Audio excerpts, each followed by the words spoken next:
Good evening, and I trust you had a wonderful day. Trust you had a productive day, and at the end of it, you are filled with gratitude for having made it through the day, and you have had an opportunity to reflect on the day, what the day was like, what went well, what didn't go so well, and what you could have done better. The airwaves are filled with the name George Floyd and the situation there in the United States of America. Pretty grim, and all kinds of negatives are beginning to spin off from the real unfortunate circumstances under which Mr. Floyd lost his life. There are issues of constitutionality of pronouncements made by the president. There are issues of persons who have seized the opportunity of the peaceful protest to wreak havoc, to destroy property, to help themselves to other persons' belongings, and in some cases to inflict violence, cases of vandalism, cases of arson, and of course, cases of looting. We are particularly concerned with the circumstances under which George Floyd died. Yet another black male has been taken out of this world by a white police officer, and the scales of justice are seeming to be slanting in the direction and favor of the police officer. And the tensions are high, anger levels are at fever pitch, and the question is begging, the question goes begging, is there ever going to be a reality of justice, a sense of justice for all, or whether justice is reserved only for people of a particular skin complexion? The book that I published in December 2018, Let's Major in the Minors, Justice and the Incidence of Injustice, the Bible's attitude towards injustice, and the critical role that persons who name the name of God have to play in the defense of those who fall victim to injustice are major subject matters of the book, for the simple reason that they are major subject matters of the 5 biblical books that were examined to form the content of the book Let's Major in the Minors. The first chapter and the second, third, and fourth chapter, the first 4 chapters of the book, are drawn from the one book in the Old Testament that has just 1 chapter. That is the book of the prophet Obadiah, or some people say Obadiah. And so chapter 1, which I am choosing for this evening's reading, is titled Justice Still Demanded. Like I said, it is drawn from the book of Obadiah, the prophecy, the oracle of Obadiah.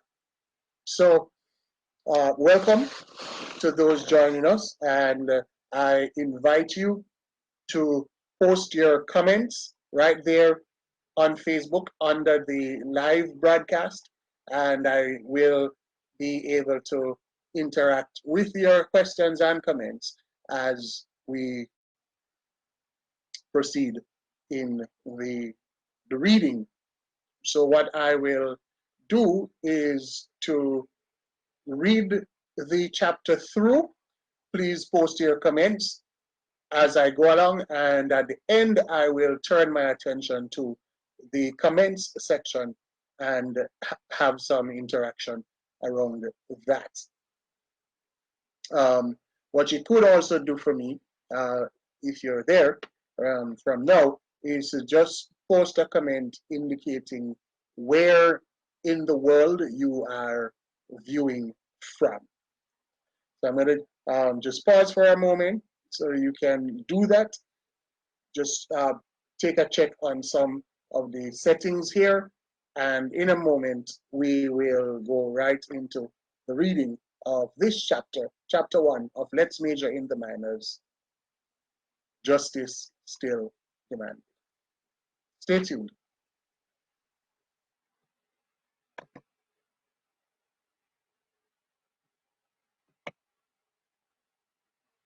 All right, I am going to begin chapter 1 of Let's Major in the Minors, titled Justice for All. Sorry, justice still demanded. I'm so passionate about this matter of justice for all. I hope you can see that. So the title of the chapter is Justice Still Demanded. Here we go. Among the many interesting facts about the Bible is the observation that there are 5 books which contain only one chapter. Obadiah in the Old Testament, Jude, Philemon, and 2nd and 3rd John in the New Testament. This series takes an expository look at these 5 books. We begin with the prophet Obadiah. Our interest lies primarily in the critical issue of justice, the enormity of human sin, God's sovereignty over the workings of humanity, and the folly of pride. Listen to the prophecy of Obadiah. The vision of Obadiah. This is what the sovereign Lord says about Edom. We have heard a message from the Lord.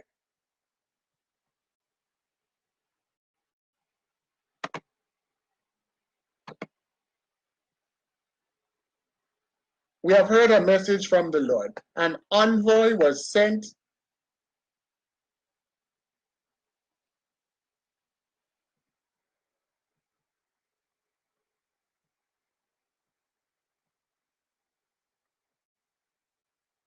I'm sorry, just a moment, please.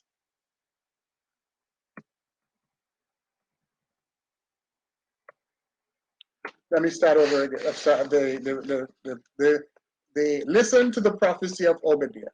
The vision of Obadiah. This is what the sovereign Lord says about Edom. We have heard a message from the Lord. An envoy was sent to the nations to say, rise, let us go against her for battle. See, I will make you small among the nations. You will be utterly despised. The pride of your heart has deceived you, you who live in the clefts of the rocks and make your home on the heights. You who say to yourself, who can bring me down to the ground? Though you soar like the eagle and make your nest among the stars, from there I will bring you down, declares the Lord. If thieves come to you, if robbers in the night, oh, what a disaster awaits you. Would they not steal only as much as they wanted? If grape pickers came to you, would they not leave a few grapes? But how Esau will be ransacked, his hidden treasures pillaged. All your allies will force you to the border. Your friends will deceive and overpower you. Those who eat your bread will set a trap for you, but you will not detect it.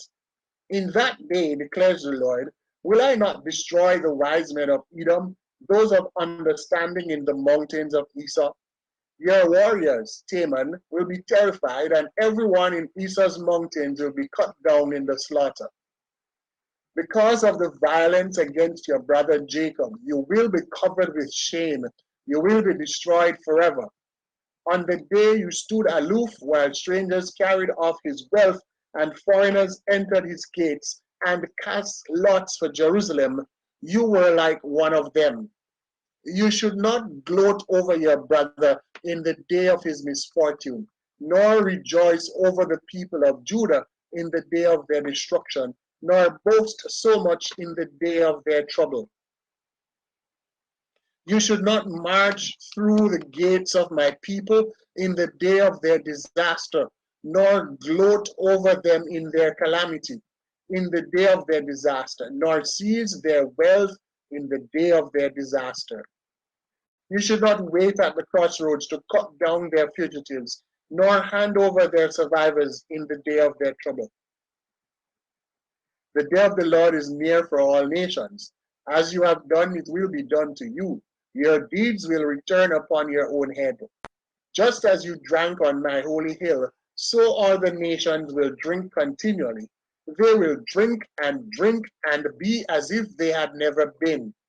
But on Mount Zion will be deliverance. It will be holy, and Jacob will possess his inheritance. Jacob will be a fire, and Joseph a flame. Esau will be stubble, and they will set him on fire and destroy him. There will be no survivors from Esau. The Lord has spoken. People from the Negev will occupy the mountains of Esau, and people from the foothills will possess the land of the Philistines. They will occupy the fields of Ephraim and Samaria, and Benjamin will possess Gilead. This company of Israelite exiles who are in Canaan will possess the land as far as Zarephath. The exiles from Jerusalem who are in Sepharad will possess the towns of the Negev.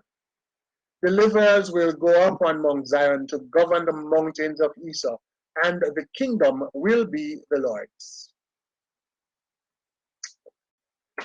Very little is known about the identity of this prophet. God has willed that his name alone and this brief prophecy should be known to the world. The greater accent of the book lies in the message of the prophet. This is crystal clear, for the brevity of the prophecy is far outweighed by its potency, its deep conviction against the particular vices it repudiates, and the finality of what it anticipates. Many nations have a history steeped in the struggle for justice from their inception, and it seems as though the passage of time has not been met with a commensurate increasing sense of justice for all. I have a keen interest, therefore, in the justice theme that saturates Obadiah's vision. As you read the vision, it may strike you that the promised judgment on Edom by the hand of God sounds gruesome.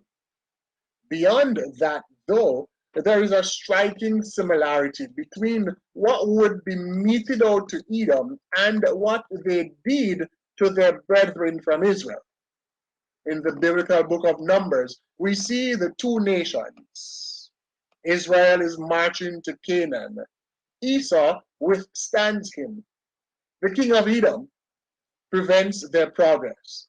And let me just indicate that in Obadiah's book and in the Old Testament, biblically, and certainly in this chapter in particular, and the chapters from the book of Obadiah, in my book, Esau will be used interchangeably with Edom.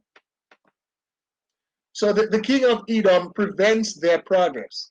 At that time, Edom seems the stronger.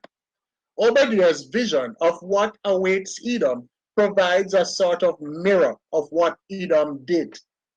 At verse 6, but how Esau will be ransacked, his hidden treasures pillaged. All your allies will force you to the border. Your friends will deceive and overpower you. Those who eat your bread will set a trap for you, but you will not detect it.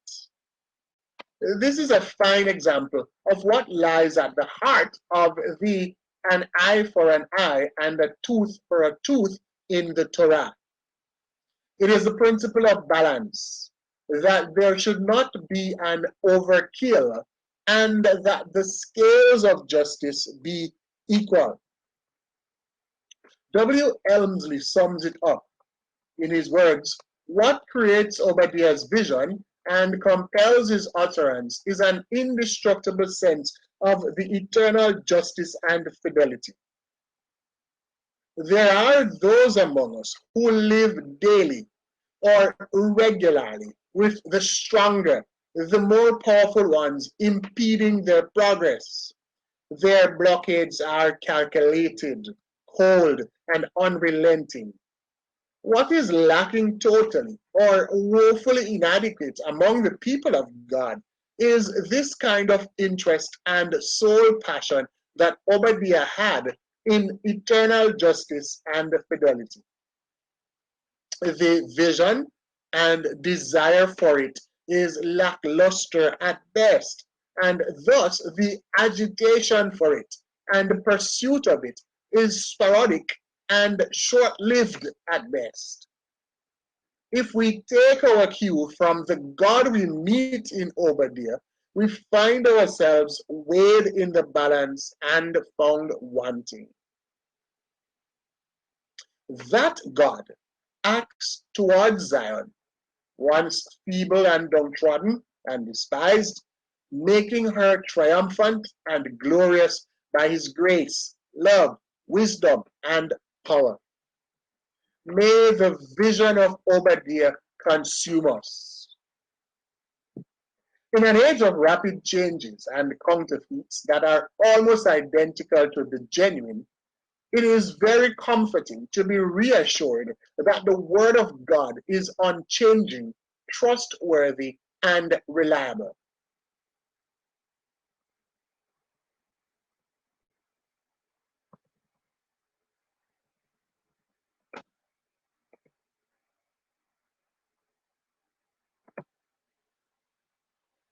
There you have it. That's chapter 1 of the book. Let's major in the manners, titled Justice Still Demanded. Its central point is that the message of the prophet Obadiah focused on God's sense of justice and the passion that Obadiah had, the strong and the keen interest that he had in the eternal sense of justice and the way in which the Edomites had violated the principle of justice. It's the prophecy itself, and I focus on that in later chapters. It takes aim at the idea of persons who stand observing another person being overrun, being ransacked, who stands aloof and does nothing.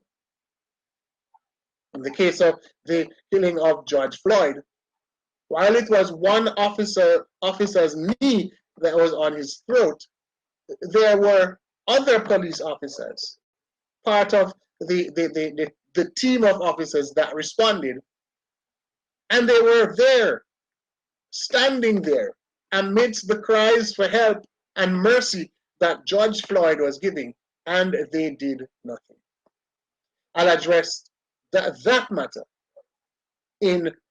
matter is addressed in subsequent chapters of the book, and we will come to it when we do the reading of those chapters. What do you think? Where do you stand on the matter of justice? How is your heart as it relates to injustice in our world? Does it matter? Does it bother you at all?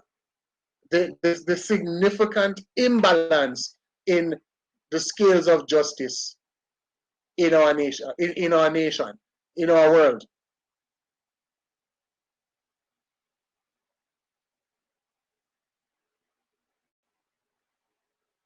I'd like to hear your thoughts.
Right. So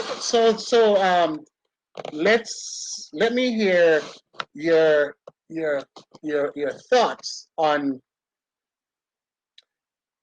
the role of advocacy, the place of advocacy for justice, speaking out against injustice, taking action against injustice as a fundamental requirement of members of the faith community. And in particular, our section of the faith community, members of the Christian community. Historically, it is well documented historically the role that the church actively played in the transatlantic slave trade, for example. Historically, it has been well documented the role that the, the church played in the uh, conceptualization and support of apartheid in South Africa.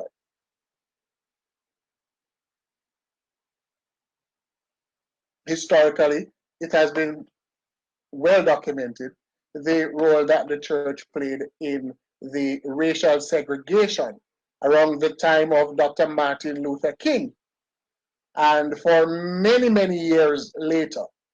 And truth be told, there are still some places where it is a predominantly white church and persons of dark complexion are aware that they are not welcome there. How does that fit in with the, the God of justice that the Bible speaks so much about? The God of justice that the Old Testament prophets, in particular the so-called minor prophets, speak about. As I indicated from chapter 1 of the book, justice is a major theme of the prophet Obadiah. This book that has only one chapter, but it is replete with the issue of injustice. God's judgment against Edom for her unjust treatment of the Israelites, which gives us a clue as to how seriously God takes injustice. The passion that we see in the prophet Obadiah for justice. Is this kind of passion and agitation for justice and against injustice, can we say that this is a fundamental part of the self-understanding of Christians today?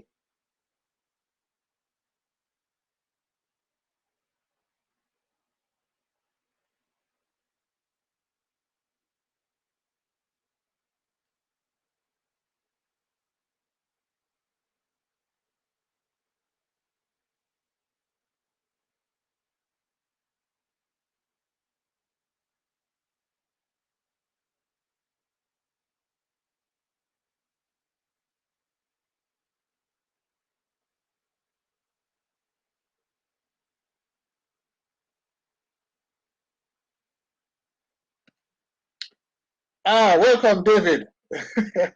My friend, happy anniversary. Congratulations on 13 years of marriage to you and your dear wife, Tanisha. So, Dave, I completed the reading, and the others just joining us. Welcome, Latoya. I completed the reading of chapter 1 of the book, Let's Major in the Minors, for the first chapter, which opens with reflections from the opening reflections from the prophet Obadiah. And essentially, the point I make in that chapter is that The message of Obadiah reflects a deep passion that that prophet had for justice, that he was possessed by a reflection of the heart of God against injustice. In that, the message that God gave to him, a proclamation against the nation of Edom for the unjust way that they had dealt with the Israelites. The gravity of the pronouncement against them, what was to come, a justifiable punishment for the atrocities that they committed against the Israelites.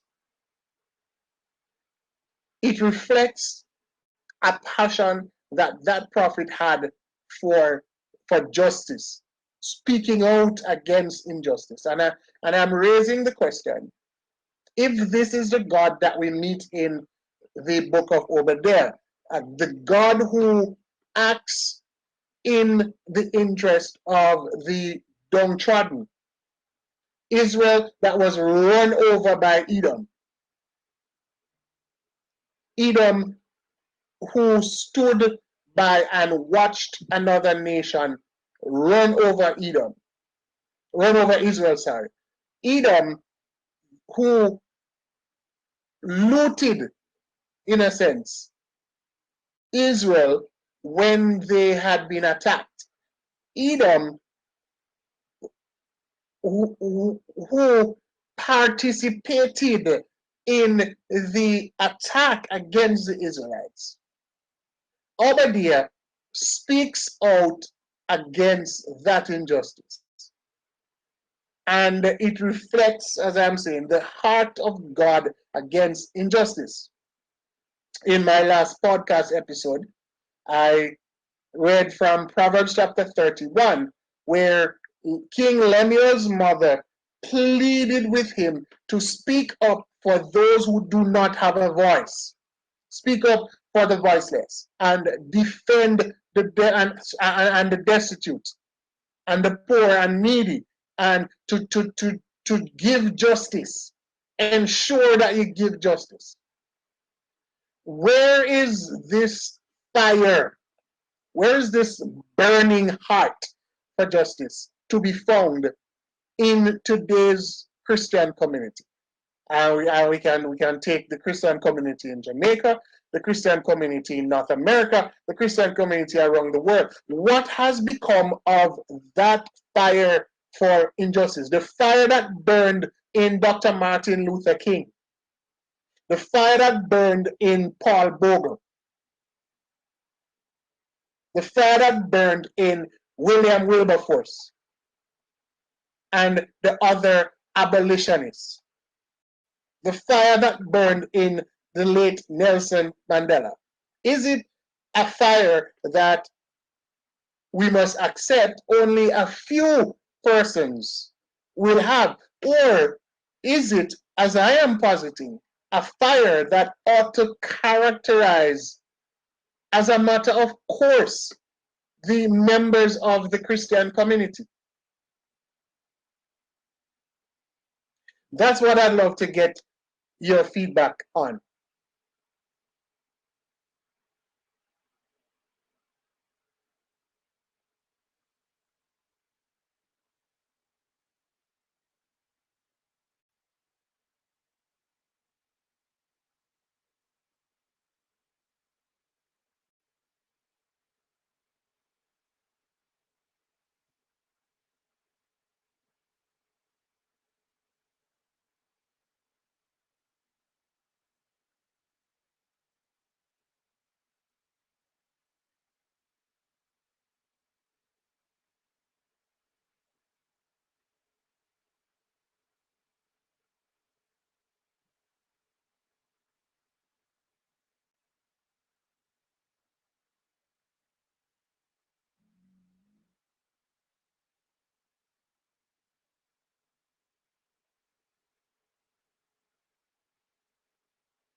All right. Well, perhaps it's something for further reflection and contemplation. But it's a conversation that I'd like us to keep going, so we can continue the conversation under the video, the posting of the live, and certainly we'll have other opportunities to interact around the subject matter. So thank you so much for tuning in.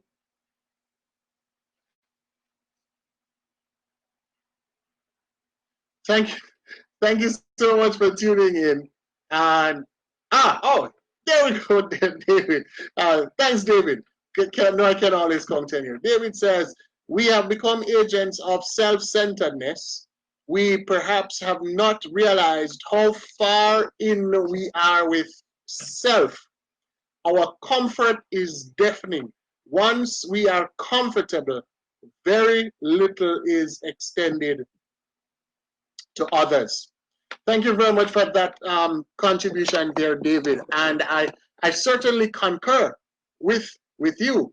There are persons who simply could not care less because it doesn't affect them as far as they think. It doesn't affect them. And unfortunately, it is only when injustice comes close to home that injustice becomes something that they even think about at all. But the simple fact is that the more we remain silent about injustice, is the more injustice spreads. And sooner or later, perhaps sooner than later, all those who thought that they were immune to injustice will find themselves becoming victim of injustice. And the irony is that the persons who remained aloof and unbothered when injustice was meted out to their neighbor is that same person who is going to now be looking around for persons to stand with them in solidarity when they are in the midst of their own suffering from injustice. And as you rightly mentioned, this idea of being so comfortable that we become totally unbothered. And in Obadiah itself, the idea of comfort figures prominently. Edom thought that they were untouchable. They lived in the mountains, which gave them an advantage. They thought that no one could bring them down. They said it. Who can bring us down? And there is this false sense of security. That can't happen to me. That many persons tend to suffer from. This false sense of security and a false notion of invincibility.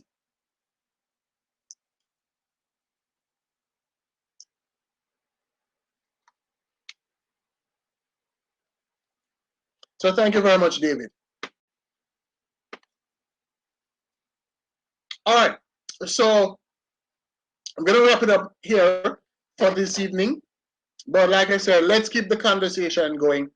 We can continue to interact, not in real time, of course, but as we share, as we post further comments. The video will be up, so you can replay the video to hear the reading of the chapter and the earlier statements that I had made in relation to the matter of justice arising out of the chapter, and post further comments. Thanks, everybody. So the book, of course, is Let's Major in the Minors, my debut publication, and it is available in hard copy on, I see that question, you posted there, David. We'll come to it. I'll probably, yeah, I'll look at it, and then we may have to say something, and we'll have to come back to it. Probably have to come back to it in part 2, as you're suggesting. Hard copies of the book available on Amazon, and also on Barnes and Noble, and in digital format it's available on all the major distribution channels of digital format. Of course, Amazon Kindle, Nook, Kobo, and a number, about 10 or more, of the electronic book format distribution channels. So widely accessible. And of course, if you are in Jamaica and you would like to get a copy locally, just send me a message here, right here on Facebook, or you can send a WhatsApp, and we'll arrange for you to get that. All right, so David is asking, do you think there is a place for aggressive response? Some say if freedom fighters never fought, we still would have been in chains. In other words, should we fight for it? Reflecting on the whole riot taking place in America. That's a big one there, David. I certainly agree with the part where you say that those who say that if the freedom fighters had not fought, we would still have been in chains.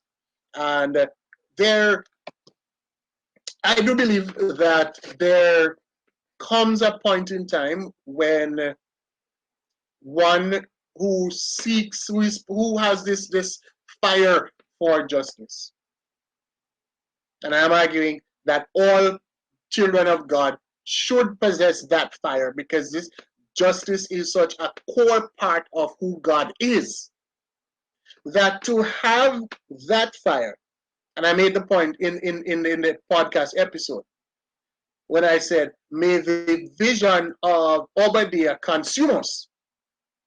In the podcast, where I quoted that line from the book, I said, I do mean consumers. Martin Luther King's fire for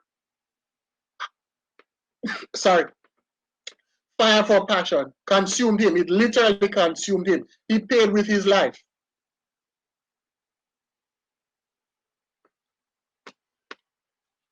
Let me just grab some water here. He paid with his life. I remember watching a documentary, a documentary on the life of Dr. Martin Luther King. And he shares a particular incident, which he later actually delivered a sermon on, titled The Knock at Midnight. And he shares how one night, after he had begun to be noticed for his messages against the unjust system of racism, that he was inside, the family had gone to bed, he was just about to retire to bed, when he heard a knock on his door. Midnight. He didn't open the door, but he went close to the door. And when the persons on the outside realized that he was not coming to and opening the door, they shouted loud enough for him to hear. They made sure he could hear, threatening him and his family with death. With death if he did not stop speaking at the rallies against the racism. And Luther said, from that night, from the night he got that knock at midnight, he was absolutely clear in his mind that this fight for justice that he was engaging in is a fight that he must be prepared to lay down his life for. And not only that, He had to come to grips with the harsh reality that that fight for justice could very well put the lives of his family at risk. This was about comfort, David, and this is where the rubber hits the road in a way that makes a lot of persons in the Christian community absolutely uncomfortable. You'd perhaps recall, I'm sure, when I shared at the Kingston Keswick, the midday uh, the midday reading, which I did at Webster Memorial, and then I shared some of that series at Shalom, discipleship no matter what, following Jesus no matter what. And in there, I sought to explore with the various audiences the practical implications of Jesus' statements in Luke chapter 9, for example.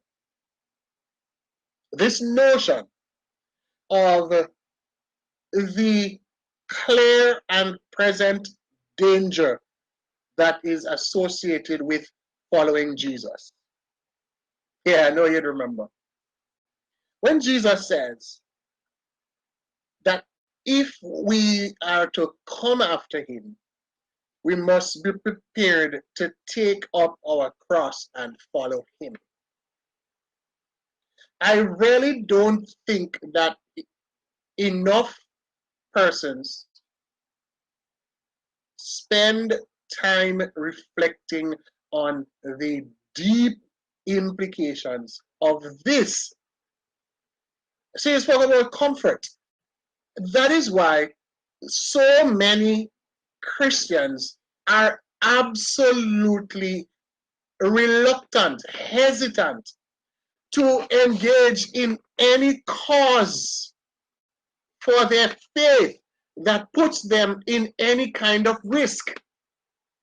They have not contemplated the implication of what it means to follow Jesus.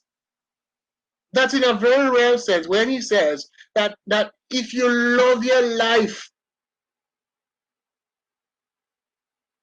you will lose it. But if you hate your life, you will keep it. The freedom fighters that you spoke about were persons who had come to a point where they understood that their cause was not their cause, but their cause was God's cause. And that cause was a cause that was filled with danger. It's an invitation to lay your life on the line.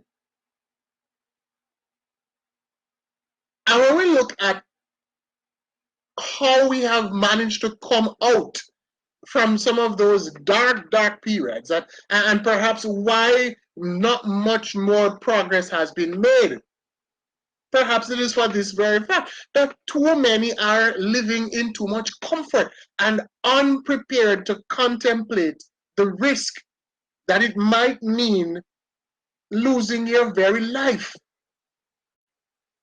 in the fight for justice.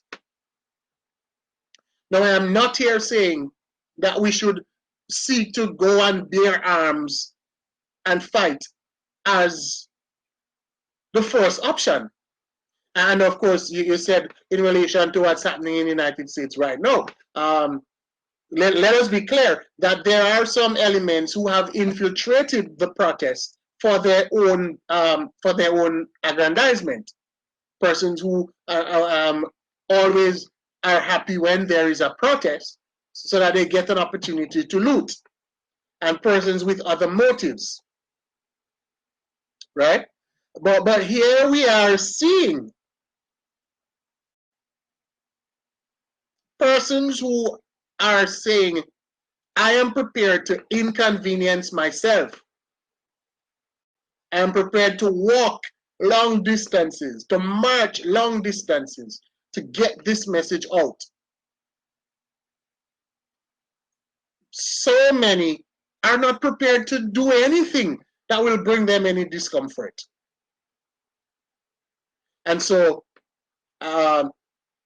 in the case of Paul Bogle, for example, depending on whose history you read, you will be told that he set out to go and attack the British, depending on whose history you read.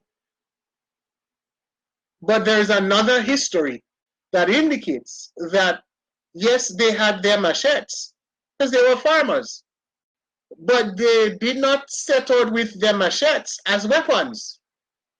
They simply set out from Stony Gut heading to Morant Bay in protest because Bogle, as a deacon, having read his Bible, became possessed by the conviction that it is not right for one human being to enslave another human being.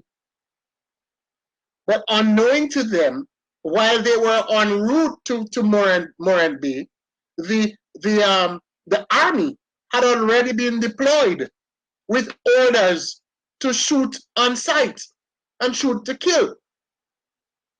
And so what ended up happening is that as the two advancing groups met, of course, they were opened fire upon, and so their machetes became weapons of defense. The colonial powers, of course, wrote the history from their perspective and painted Bogle as a hooligan who led blacks in a revolt against the ruling class.